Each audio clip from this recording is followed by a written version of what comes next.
नमस्कार दोस्तों, UP general news में आपको बहुत बहुत स्वागत है। तो पहली खबर है, दिल्ली में छात्र संगठन सीजेपी के प्रदर्शन के दौरान देर रात पुलिस और प्रदर्शनकारियों के बीच झड़प हो गई। प्रदर्शनकारियों द्वारा पथराव और बोतलें फेंके जाने के बाद पुलिस ने भीड़ को नियंत्रित करने के लिए आंसू गैस के गोले छोड़े। इस दौरान एक एसपी समेत कई पुलिसकर्मी घायल हुए। घटना के वीडियो सोशल मीडिया पर वायरल हो गए। दिल्ली, नोएडा, गाजियाबाद और गुरुग्राम में शाम तक मौसम बदल गया। कई इलाकों में हल्की से मध्यम बारिश दर्ज की गई। मौसम विभाग ने अगले कुछ दिनों तक बादल छाए रहने का अनुमान जताया। ग्लासगो में कॉमनवेल्थ गेम्स 2026 का आगाज हो गया। उद्घाटन समारोह के साथ कई खेलों की शुरुआती प्रतियोगिताएं भी शुरू हो गई। भारतीय खिलाड़ियों के मुकाबलों को दिनवार कार्यक्रम भी जारी कर दिया गया। केंद्रीय आयुष मंत्री ने रक्षा मंत्री को पत्र लिखकर सैन्य अस्पताल और फील्ड अस्पतालों में आयुष सेवाओं का विस्तार करने का प्रस्ताव दिया। इस पहल का उद्देश्य सैनिकों को वैकल्पिक चिकित्सा सुविधाएं उपलब्ध कराना है।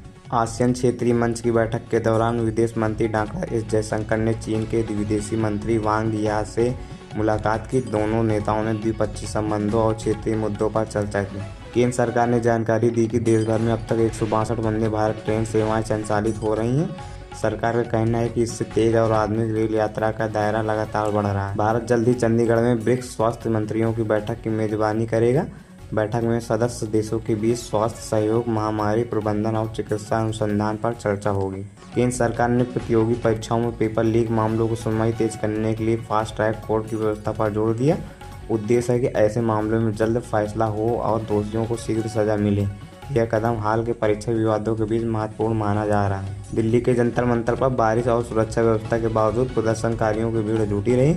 पुलिस ने पूरे इलाके में अतिरिक्त सुरक्षा बल तैनात किया और स्थिति पर लगातार नजर रखी। मौसम विभाग के अनुसार उत्तर प्रदेश के अगले 3 दिनों तक बारिश की गतिविधियां कमजोर रहने की संभावना है। कई जिलों में उमस बढ़ सकती है और तापमान सामान्य से अधिक महसूस हो सकता है। संसदीय कार्य मंत्री किरेन रिजिजू ने कहा कि सरकार विपक्ष द्वारा उठाए जाने वाले सभी मुद्दों पर चर्चा करने के लिए तैयार है। उन्होंने विपक्ष से सदन की कार्रवाई सुचारू रूप से चलाने की अपील की। लोकसभा के विपक्ष हंगामे के बीच कार्रवाई शुक्रवार सुबह 11 बजे तक स्थगित कर दी गई। विपक्ष शिक्षा और छात्र आंदोलन के मुद्दे पर चर्चा की मांग करता रहा, जबकि सरकार ने चर्चा के लिए तैयार होने की बात कही। शिक्षा मंत्री धर्मेंद्र प्रधान के इस्तीफे की मांग को लेकर भीम आर्मी के कार्यकर्ताओं ने लखनऊ में प्रदर्शन किया। प्रदर्शन के दौरान सुरक्षा के कड़े इंतजाम किए गए। पुलिस ने बैरिकेडिंग कर प्रदर्शनकारियों को नियंत्रित किया।